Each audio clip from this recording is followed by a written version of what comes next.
புதிதானதே நிகழ்ச்சியை காண வந்திருக்கக்கூடிய அன்பின் நெஞ்சங்களே, உங்கள் யாவரையும் மிகுந்த விருப்பத்தோடு வரவேற்கின்றேன், வாழ்த்துகின்றேன், ஆசீர்வதிக்கின்றேன் இயேசுவின் நாமத்தினால். இப்பொழுதும் ஒரு ஊரில் நடந்த ஒரு நிகழ்ச்சியை உங்களுக்கு நான் சொல்ல போகின்றேன். ஒரு ஊரிலே ஒரு ஏழை இருந்தான். அவன் ஒவ்வொரு நாளும் 2 பானைகளிலே அங்குள்ள ஆற்றுக்கு சென்று அந்த 2 பானைகளிலும் அந்த ஆற்றின் தண்ணீரால் நிரப்புவான்.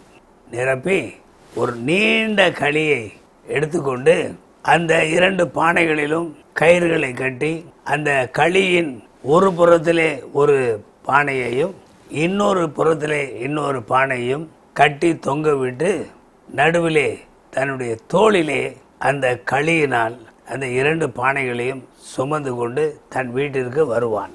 இதில் என்னவென்றால், ஒரு பானையிலே ஒரு சிறு ஓட்டை. ஆகையால் வழி நெடுகிலும் ஒரு பானையிலிருந்து தண்ணீர் சிந்தி கொண்டே இருந்தது. வீட்டிற்கு வந்து சேருகின்ற பொழுது அந்த பானையிலே பாதி அளவுதான் தண்ணீர் இருக்கும், இன்னொரு பானையிலே முழுதாக இருக்கும். அப்பொழுது தண்ணீர் முழுவதுமாக இருந்த அந்த பானை இந்த அரை அளவிற்கே தண்ணீர் நிறைந்த அந்த பானையை நோக்கி அது கேலி செய்யும், கிண்டல் செய்யும். அது இந்த குறைவுள்ள தண்ணீர் நிறைந்த பானைக்கு மிகவும் வருத்தமாக இருந்தது, மனமடிவாக இருந்தது. இப்படி நாம் கேலிக்குள்ளாக ஆகின்றோமே, என்ன செய்வது என்று ஒரு நாள் அந்த எஜமானனிடம் சென்று தன் குறையை சொல்லிட்டு, எஜமானனே, என்னிடத்திலே சிறு ஓட்டை இருப்பதால் ஆற்றிலே தண்ணீர் மொண்டு திரும்பி வருகின்ற வழியிலே அந்த ஓட்டை வழியாக தண்ணீர் சிந்தி விடுகின்றது. ஆகையால் பாதி தண்ணீரோடு தான் நான் வீட்டிற்கு வருகின்றேன். இந்த குறையை நீங்கள் சரி செய்ய வேண்டும் என்று ஒரு விண்ணப்பம் வைத்தது. அந்த எஜமான் அந்த பானையை பார்த்து சிரித்து கொண்டே சொன்னான், பானையே, உனக்கு அது குறையாக தெரியலாம், எனக்கு அப்படி இல்லை. இன்று நீ இதை சொல்லுகின்றாய். 2 வருட காலமாக இந்த குறையை நான் கவனித்து வருகின்றேன்.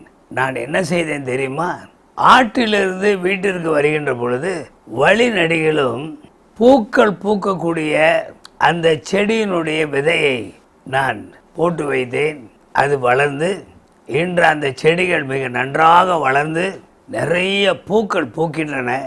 அந்த பூக்களை நான் வீட்டிற்கு கொண்டு போய் நான் விற்று அதன் மூலம் பணம் சம்பாதிக்கின்றேன் என்று சொல்லி, இந்த குறையை நீ குறையாகவே எண்ணாதே, அதில் நிறைவுள்ள பலன் எனக்கு கிடைக்கின்றது என்று அதை பார்த்து சொன்ன பொழுது அந்த பானை மிகவும் மகிழ்ந்தது.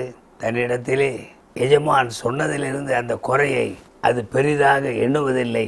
அதன் மூலமும் தன்னுடைய எஜமானுக்கு ஒரு பலன் இருக்கின்றது என்பதால் அது மிகவும் சந்தோஷப்பட்டது. இதிலிருந்து நாம் என்ன தெரிந்து கொள்கின்றோம்? நம்மிடத்திலே ஏதாவது குறைகள் இருக்கும் என்றால் அதனாலும் யாருக்காவது ஒரு நன்மைதான் இருக்கின்றது, ஒரு பலன் கிடைக்கின்றது என்று நீங்கள் மன நிறைவு அடைய வேண்டும். மனிதனுக்கு எந்த குறையும் அது குறையே அல்ல, அதன் மூலமும் ஒரு நிறைவான பலன் உண்டாகின்றது என்பதை நீங்கள் அறிந்து மகிழ்ந்து கொண்டாட வேண்டும். உங்களை குறித்து உயர்வான எண்ணம் உங்களுக்கு ஏற்பட வேண்டும். அல்லேலூயா. God bless you. Praise Lord. Amen. அந்தப்படி நான் பலவீனமாய் இருக்கும் போதே பலமுள்ளவனாய் இருக்கிறேன்.